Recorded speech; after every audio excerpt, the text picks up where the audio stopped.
నమస్కారం టీటీపీఎల్ న్యూస్ కి స్వాగతం. ముందుగా ముఖ్యాంశాలు.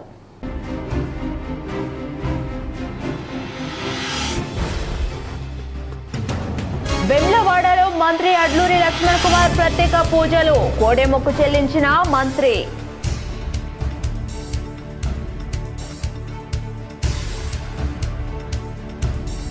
కాంగ్రెస్ ప్రభుత్వ హామీలపై వెమ్లవాడలో కథం తొక్కిన బీజేపీ కార్యకర్తలు.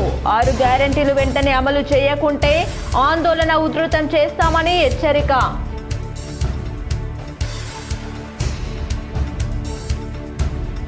జగిత్యాల ఎమ్మెల్యే డాక్టర్ సంజయ్ కి మాజీ మంత్రి జీవన్ రెడ్డి కౌంటర్. తాను ఇంకా కాంగ్రెస్ పార్టీలోనే ఉన్నానని స్పష్టీకరణ.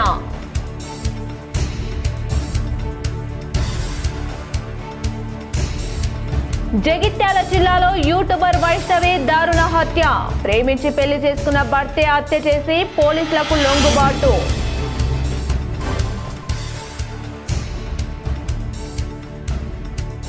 రాజన్న సిరిసిల్ల జిల్లాలో మెగా ప్లాంటేషన్. ఆయిల్ పామ్ పంట సాగుకు రైతులు ముందుకు రావాలని కలెక్టర్ గరిమా అగ్రవాల్ పిలుపు.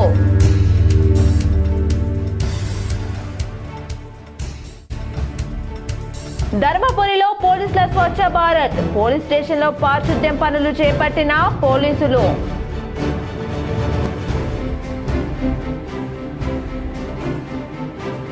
కాల్వల ప్రాజెక్ట్ మరమ్మత్తు పనుల కోసం ఆందోళనకు దిగిన జాగృతి కార్యకర్తలు.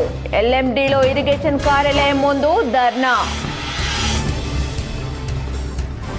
ప్రముఖ పుణ్యక్షేత్రమైన రాజన్న సిరిసిల్ల జిల్లా వేములవాడలో రాష్ట్ర ఎస్సీ ఎస్టీ సంక్షేమ శాఖ మంత్రి అడ్లూరి లక్ష్మణ్ కుమార్ ప్రత్యేక పూజలు నిర్వహించారు.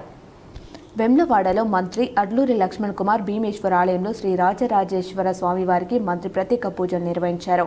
ఈ సందర్భంగా మంత్రి రాజన్నకు కోడెమొక్కులు చెల్లించుకున్నారు.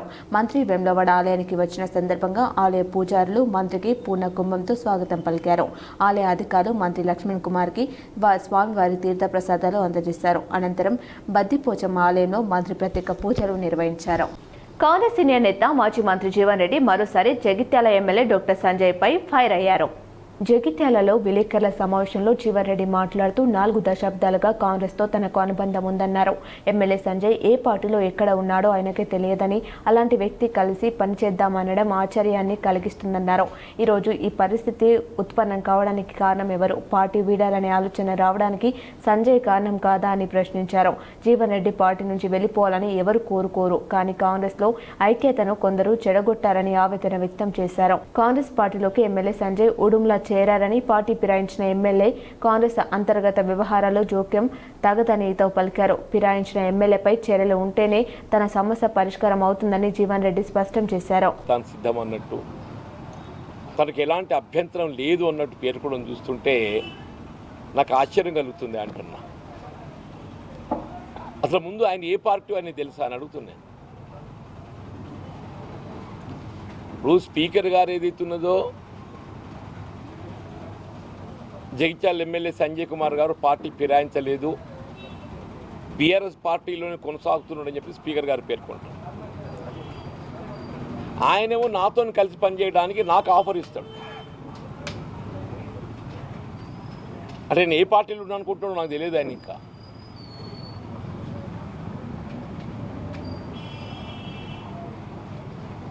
లేకుంటే జీవన్ రెడ్డి పార్టీ నుండి వెళ్ళిపోవాలని, కనీస వేతనం పెంచాలని, సమస్యలను వెంటనే పరిష్కరించాలని డిమాండ్ చేస్తూ ఆశా వర్కర్లు ఆందోళనకు దిగారు. కలెక్టరేట్ల ముందు 48 గంటలు వంట వార్పుతో ధర్నా చేపట్టారు. కరీంనగర్లో 2 రోజుల పాటు పగలు రాత్రి అనే తేడా లేకుండా కలెక్టరేట్ ముందే నిరసన తెలిపారు. రాత్రంతా కలెక్టరేట్ ముందు ధర్నా శిబిరంలోనే బస చేసిన ఆశా వర్కర్లకు వామపక్ష పార్టీలు సంఘీభావం తెలిపాయి. ఆశల న్యాయమైన డిమాండ్లను ప్రభుత్వం వెంటనే పరిష్కరించాలని, లేకుంటే ఆందోళన ఉధృతం చేసి అసెంబ్లీని ముట్టడిస్తామని హెచ్చరించారు. కనీస వేతనం 18,000 చెల్లించి 50 లక్షల ఇన్సూరెన్స్, ప్రమోషన్స్, రిటైర్మెంట్ బెనిఫిట్స్, ప్రసూతి సెలవులు, ఆదివారం పండగ సెలవులు ఇవ్వాలని డిమాండ్ చేశారు. నైట్ అంతా ఉండి ఇవాళ వంట వర్క్ చేసి నిరసన తెలియజేశాము. ఎందుకంటే ఇప్పటికైనా రేవంత్ రెడ్డి గారు మమ్మల్ని గుర్తిస్తారేమోనని. వారైతే మాకైతే ఎలాంటి హామీలు ఇచ్చారో ఆ హామీలను గుర్తు తెచ్చుకొని మాకు నెరవేర్స్తారన్న ఆశతోని గుర్తు చేయడానికి రాష్ట్ర వ్యాప్తంగా అన్ని కలెక్టరేట్ల కాడ ఈ కార్యక్రమాలు జరుగుతూ ఉన్నాయి. ఇప్పటికైనా మమ్మల్ని గుర్తించి మాకైతే మీరు ఏదైతే హామీ ఇచ్చిరో ఆ హామీ నెరవేర్చకపోతే మేము అసలే ఊరుకోమని చెప్పేసి ప్రభుత్వాన్ని డిమాండ్ చేస్తూ ఉన్నాము. ఇప్పుడు నెరవేర్చకుంటే ఏం చేస్తామంటే దేనికైనా కూడా మేము సిద్ధమవుతున్నాము. గతంలో 106 రోజులు సమ్మె చేసిన చరిత్ర మాకు ఉన్నది. ఇప్పుడు కూడా అప్పుడైతే ఎట్లా కేసీఆర్ బదనాం చేసినామో ఇప్పుడు కూడా నువ్వు బదనాం అయ్యే పరిస్థితి తీసుకొచ్చుకోకని, నువ్వు ఇప్పుడైతే గద్దె దిగే పరిస్థితి తీసుకొచ్చుకోకని నేను డిమాండ్ చేస్తా ఉన్నాను. కరీంనగర్ రూరల్ పోలీస్ స్టేషన్ పరిధిలో అక్రమంగా ఇసుక రవాణా చేసే 2 ట్రాక్టర్లతో పాటు ఒక లేలాండ్ గూడ్స్ వాహనాన్ని పట్టుకుని రూరల్ సీఐ నిరంజన్ రెడ్డి తెలిపారు. కరీంనగర్ రూరల్లో 3 వాహనాలు సీజ్ చేసి వాహన యజమానులు డ్రైవర్లపై కేసు నమోదు చేసినట్లు సీఐ ప్రకటించారు. అక్రమ ఇసుక రవాణా చేసే వారిపై సస్పెక్ట్ షీట్లు తెరిచి సీజ్ చేసిన వాహనాలను కోర్టు ద్వారా వేలం వేయడం గురించి ప్రభుత్వానికి అప్పగించడం జరిగిందని తెలిపారు. ప్రజాపాలన ప్రగతి ప్రణాళికలో భాగంగా జగిత్యాల జిల్లా ధర్మపురిలో పోలీసులు స్వచ్ఛ భారత్ కార్యక్రమం నిర్వహించారు.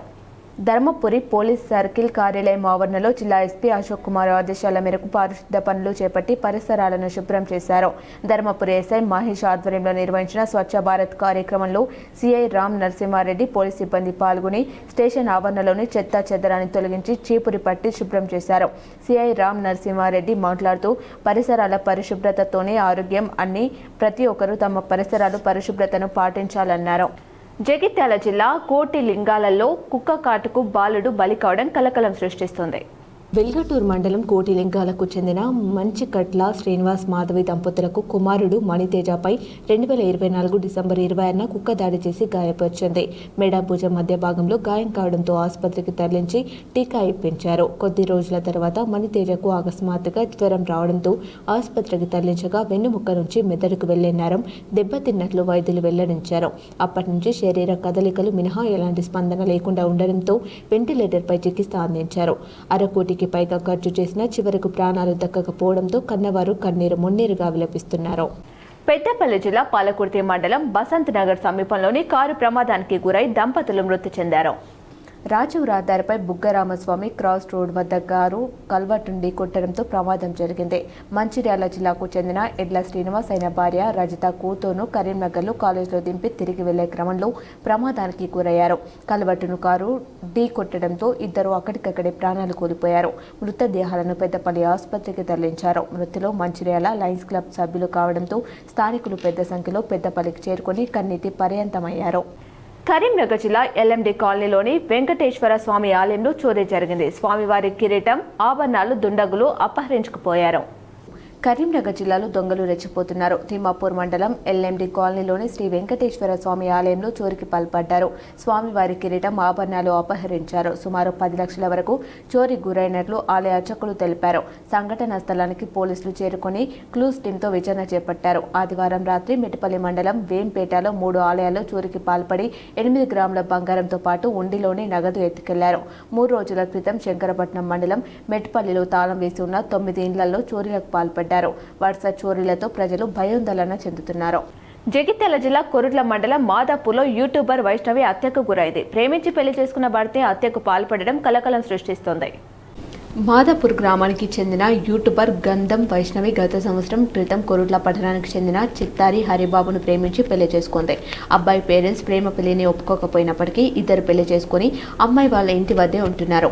ఏమైందో ఏమో తెల్లవారుజామున కత్తితో దాడి చేశారు. భర్త చేతిలో కత్తిపోట్లకు గురైన వైష్ణవి ప్రాణాలు కోల్పోయారు. ప్రేమించి పెళ్లి చేసుకున్న భార్య మృతి చెందడంతో భర్త హరిబాబు నేరుగా పోలీస్ స్టేషన్కు వెళ్లి లొంగిపోయాడు. హత్యకు గల కారణాలు స్పష్టంగా తెలియకపోయినప్పటికీ మృతురాలు వైష్ణవి ప్రస్తుతం 4 నెలల గర్భవతి అని కుటుంబ సభ్యులు బోర్న విలపిస్తూ తెలిపారు.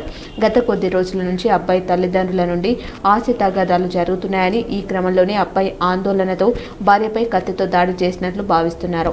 అమ్మాయి ప్రేమించి పెళ్లి చేసుకుని హత్య చేసిన హరిబాబుకు ఉరిశిక్ష వేయాలని అమ్మాయి తల్లిదండ్రులు డిమాండ్ చేశారు. పోలీసులు కేసు నమోదు చేసి విచారణ చేపట్టారు. ఈ భర్త ఆ భార్యని ఇంతకుముందు కొంత కట్నం తీసుకురావాలని కూడా కొంత గొడవలు జరిగిన సందర్భాలు ఉన్నాయి. యాక్చువల్గా ఈమె చనిపోయిన ఆమె వైష్ణవి, తిప్పిరి వైష్ణవి, వాళ్ళ భర్తనము హరిబాబు. ఈ హరిబాబు మామూలుగా ఇక్కడ ఇస్కాన్ గుట్ట అక్కడ ఉంటాడు. ఆ అమ్మాయి ఏమో మాదాపూర్లో ఉంటుంది. ఈ అమ్మాయి మామూలుగా రీల్స్ చేసేది యూట్యూబ్లో. ఆ రకంగా పరిచయం అయి 10 months బ్యాక్ ఈ అమ్మాయిని లవ్ మ్యారేజ్ చేసుకున్నాడు. అప్పుడు వాళ్ళ అమ్మ కూడా అంతే కట్నం లేకుండా ఎట్లా పెళ్లి చేసుకుంటున్నావు అని అంటే. కరీంనగర్ జిల్లా కల్వల ప్రాజెక్టు మరమ్మత్తు పనులు వెంటనే చేపట్టాలని ఎల్ఎండిలో ఇరిగేషన్ కార్యాలయం ముందు తెలంగాణ జాగృతి కార్యకర్తలు ఆందోళనకు దిగారు. జాగృతి జిల్లా అధ్యక్షులు హరిప్రసాద్ ఆధ్వర్యంలో నీటిపారుదల శాఖ ఏసీ కార్యాలయం ముందు బైఠాయించి ధర్నా చేశారు. కాంగ్రెస్ ప్రభుత్వానికి వ్యతిరేకంగా నినాదాలు చేశారు. 3 ఏళ్ల క్రితం కాల్వల ప్రాజెక్టు ధ్వంసమైతే ఇప్పటి వరకు మరమ్మతులు చేపట్టకపోవడంపై ఆందోళన వ్యక్తం చేశారు. ప్రాజెక్టు ధ్వంసంతో నీళ్లు లేక భూగర్భ జలాలు అడుగంటి రైతులు ఇబ్బంది పడే పరిస్థితి ఏర్పడిందని తెలిపారు. ప్రభుత్వం వెంటనే కాల్వల ప్రాజెక్టుకు నిధులు కేటాయించి మరమ్మతు పనులు చేపట్టాలని, లేనిచో ఆందోళన ఉధృతం చేస్తామని హెచ్చరించారు. ఆయకట్టు ఉంది, దీన్నంతా కూడా సాగు చేసుకునేటువంటి అవకాశం ఉంటుంది, దీన్ని నిర్మాణం చేపట్టని చెప్తే మరి ఈ రోజు కూడా ప్రభుత్వం ఆ విషయాన్ని పెడచెవిన పెట్టిన సందర్భాన్ని చూసిన తర్వాత మరి తెలంగాణ జాగృతిగా ఈరోజు ఇరిగేషన్ ఆఫీస్కి వచ్చి మరి ధర్నా చేసి మా యొక్క నిరసనను తెలియజేసి వినతి పత్రం ఇవ్వడం జరిగింది. ఇప్పటికైనా ప్రభుత్వం మేల్కొని రైతులను ఆదుకునేటువంటి ఆలోచనతో ఆ మత్తడి కనుక నిర్మాణం చేపట్టినట్లయితే ఆ రెండు మండలాల రైతులను, అదేవిధంగా 2 నియోజకవర్గ రైతులకు ఎంతో ఉపయోగకరంగా ఉంటుంది. కనుక ప్రభుత్వాన్ని మేము వెంటనే మత్తడికి మరమ్మతులు చేపట్టి రైతులను ఆదుకోవాలి. కాంగ్రెస్ ప్రభుత్వం ఏర్పడి 2.5 సంవత్సరాలు అవుతున్నా ప్రజలకు ఇచ్చిన హామీలు అమలు చేయడం లేదని వేములవాడలో బీజేపీ కార్యకర్తలు ఆందోళనకు దిగారు. కాంగ్రెస్ ప్రభుత్వ తీరును నిరసిస్తూ వేములవాడ బీజేపీ ఆధ్వర్యంలో స్థానిక ఎంఆర్ఓ కార్యాలయం వరకు ర్యాలీ నిర్వహించారు. అనంతరం ఎంఆర్ఓకు వినతి పత్రం సమర్పించారు. ఈ సందర్భంగా బీజేపీ నాయకులు ప్రతాప రామకృష్ణ మాట్లాడుతూ కాంగ్రెస్ పార్టీ ప్రజలకు ఇచ్చిన 6 గ్యారెంటీలు అమలు కాలేదని, అలాగే సంక్షేమ పథకాలు కూడా ప్రజలకు అందడం లేదని విమర్శించారు. 6 గ్యారెంటీలో 1, 2 మినహా అమలు కాలేదన్నారు. కాంగ్రెస్ ప్రభుత్వంలో పేద ప్రజలు ఇబ్బందులు ఎదుర్కొంటున్నారని, వెంటనే ప్రజలకు ఇచ్చిన వాగ్దానాలు అమలు చేయాలని ఆయన డిమాండ్ చేశారు. ఈ కార్యక్రమంలో బీజేపీ నాయకులు, కార్యకర్తలు పాల్గొన్నారు. స్కూటీలు ఇస్తాం, 6 పథకాలు అమలు చేస్తామని కనీసంగా రైతు బంధు లేదు. ఇచ్చిన హామీలు పూర్తిగా విఫలమవుతూ ఉన్నాయి. మరి భారతీయ జనతా పార్టీ ప్రజా ఉద్యమంలో భాగంగా ఇవాళ కూడా ఎంఆర్ఓ ఆఫీసులో నిండా ఈరోజు రాష్ట్ర వ్యాప్తంగా రిప్రజెంటేషన్ చేస్తాం. దృష్టి తీసుకుపోవడానికి ఇచ్చే విన్నపాలు వేరు. రేపు డైరెక్ట్గా ఉద్యమ కార్యాచరణ రాష్ట్ర పార్టీ పిలిపిస్తే దాన్ని కూడా. రాష్ట్రంలో బిస్కెట్లు, చాక్లెట్లలో గంజాయి, కొకైన్ దొరుకుతుందని 10 ఏళ్లు తెలంగాణను పరిపాలించిన బీఆర్ఎస్ ఈ పాపానికి కారణం కాదా అని MLC TPCC chief Mahesh Kumar Goud ప్రశ్నించారు. శాసన మండలిలో మాట్లాడిన TPCC chief Mahesh Goud drugs టెస్టుకు సభానాయకుడు ముఖ్యమంత్రి రేవంత్ రెడ్డి సిద్ధమని, ప్రతిపక్ష నాయకుడు కేసీఆర్, బీఆర్ఎస్ యువ నాయకుడు కేటీఆర్ కూడా ముందుకు రావాలని ఛాలెంజ్ విసిరారు. టెస్టులకు బీఆర్ఎస్ అంగీకరిస్తే రేపే ముహూర్తమని, మీరు ముందుకు వస్తే నేను ముఖ్యమంత్రిని ఒప్పిస్తానన్నారు. ప్రజాప్రతినిధులందరూ డ్రగ్స్ టెస్టులు చేసుకొని ఈ సమాజానికి ఓ మంచి సందేశం ఇవ్వాల్సిన అవసరం ఉందన్నారు. కాంగ్రెస్ పార్టీ ఎవరెవరికి బీఫామ్లు ఇచ్చిందో వారందరికీ డ్రగ్ టెస్ట్కి తీసుకువస్తామని, అలాగే బీఆర్ఎస్ కూడా పార్టీ బీఫామ్స్ ఎవరెవరికి ఇచ్చిందో వారందరినీ టెస్టులకు తీసుకురావాలన్నారు. ఫామ్ హౌస్లో పట్టుబడింది మీ నాయకుడు కాదా? అలాంటి వారికి వత్తస్సు పలకవద్దని బీఆర్ఎస్ సభ్యులను ఉద్దేశించి మహేష్ కుమార్ గౌడ్ ప్రశ్నించారు. ఈ కేసులో ఎంత పెద్దవాళ్ళున్నా వదిలే ప్రసక్తి లేదని హెచ్చరించారు. 10 ఏళ్లలో డ్రగ్స్ వ్యాపారం చేస్తూ తెలంగాణను సిగ్గుతో తలవంచుకునే పరిస్థితికి బీఆర్ఎస్ తీసుకువచ్చిందని అన్నారు. రేపంటే రేపు నేను మా ముఖ్యమంత్రి గారిని తీసుకొస్తా, మీరు మీ నాయకులు తీసుకురండి. మొదట వాళ్ళు టెస్టులు చేద్దాం అధ్యక్ష. డ్రగ్ టెస్ట్ పోవాల్సిందే. కేసీఆర్ తో పాటు ముఖ్యమంత్రి మా రేవంత్ రెడ్డిని తీసుకొస్తా, డ్రగ్ టెస్ట్ చేద్దాం. తర్వాత మీరు మేము అందరం. అధ్యక్ష, టీఆర్ఎస్ వారు ఎవరెవరికైతే బీఫామ్లు ఇచ్చారో అందరూ కూడా టెస్ట్ కు రెడీగా ఉండాలి అధ్యక్ష. కాంగ్రెస్ పార్టీ మేము ఎవరెవరికైతే బీఫామ్లు ఇచ్చామో మేమందరం టెస్ట్ కు రెడీ ఉన్నాం అధ్యక్ష. మొదటగా టెస్ట్ చేసుకోవాల్సింది మా ముఖ్యమంత్రిని ఒప్పిస్తాను. కొన్ని మండలాల వార్తలని చూద్దాం.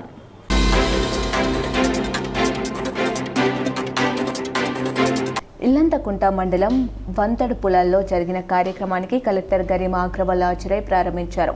జిల్లాలో మొత్తం 40 ఎకరాల్లో ఆయిల్ ఫామ్ మొక్కలు మెగా ప్లాంటేషన్ కార్యక్రమాన్ని నిర్వహించామని కలెక్టర్ తెలిపారు. ఆయిల్ ఫామ్ సాగుతో అధిక దిగుబడి, లాభాలు వస్తాయని తెలిపారు. ఆయిల్ ఫామ్లో అంతర పంటలుగా కూరగాయలు, మొక్కజొన్న, పూల మొక్కలు, ఇతర పంటలు సాగు చేస్తున్నారని పేర్కొన్నారు. అలాగే డ్రిప్ ఇరిగేషన్, ఇతర సబ్సిడీలు ఉన్నాయని తెలిపారు. పంటకు మంచి మద్దతు ధర వస్తుందని వివరించారు. పంట ఉత్పత్తి సేకరణకు ఎలాంటి ఇబ్బంది లేదని, ప్రతి మండలం నుంచి కొనుగోలు చేస్తారని తెలిపారు. ఒకే పంట సాగు చేయకూడదనే ఉద్దేశంతో ఆయిల్ ఫామ్ సాగు పెంచేందుకు ఇప్పటికే PACSలలో రైతులకు అవగాహన కల్పించామని, వ్యవసాయ ఉద్యానవన శాఖ అధికారులకు లక్ష్యంగా నిర్దేశించామని తెలిపారు. ఆదర్శనీయమైన రైతులు ముందుకు వస్తున్నారని, మిగతా వారు కూడా సాగు చేయాలని కోరారు.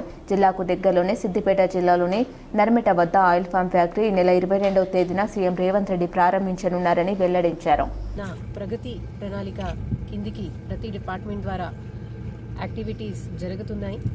దీనివల్ల ప్రత్యేకంగా మన వ్యవసాయ మరియు హార్టికల్చర్ శాఖ తరఫున క్రాప్ డైవర్సిఫికేషన్ వైవిధ్యం కిందికి ఆయిల్ పామ్ కల్టివేషన్కి మేము ప్రత్యేకంగా జిల్లా అడ్మినిస్ట్రేషన్ ద్వారా ప్రమోట్ చేస్తున్నాం.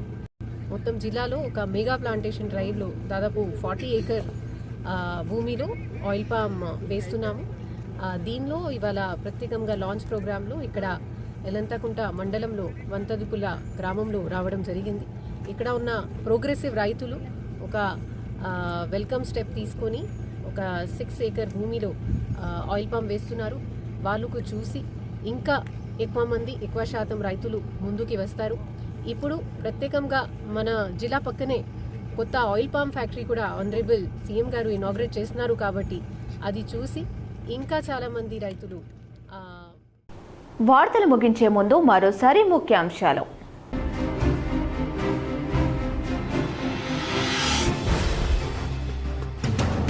వెమ్లవాడలో మంత్రి అడ్లూరి లక్ష్మణ్ కుమార్ ప్రత్యేక పూజలు, కోడెమొక్కు చెల్లించిన మంత్రి.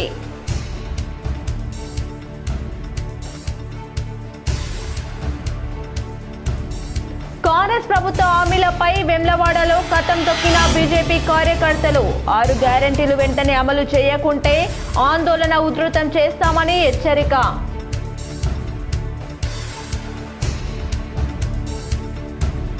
జగిత్యాల ఎమ్మెల్యే డాక్టర్ సంజయ్ కి మాజీ మంత్రి జీవన్ రెడ్డి కౌంటర్, తాను ఇంకా కాంగ్రెస్ పార్టీలోనే ఉన్నానని స్పష్టీకరణ.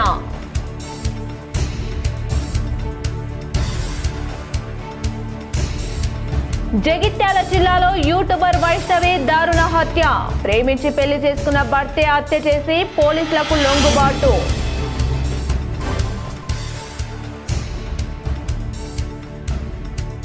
రాజన్న సిరిసిల్ల జిల్లాలో మెగా ప్లాంటేషన్, ఆయిల్ పామ్ పంట సాగుకు రైతులు ముందుకు రావాలని కలెక్టర్ గరిమా అగ్రవాల్ పిలుపు.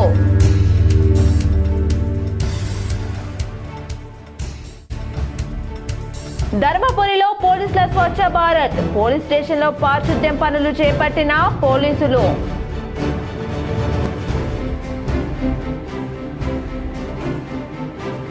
కాల్వల ప్రాజెక్ట్ మరమ్మత్తు పనుల కోసం ఆందోళనకు దిగిన జాగృతి కార్యకర్తలు, ఎల్ఎండిలో ఇరిగేషన్ కార్యాలయం ముందు ధర్నా. ఈ వార్తలు ఇంతటితో సమాప్తం. తిరిగి ప్రసారమయ్యే వార్తలు మళ్ళీ కలుద్దాం. చూస్తూనే ఉండండి మీ GTPL.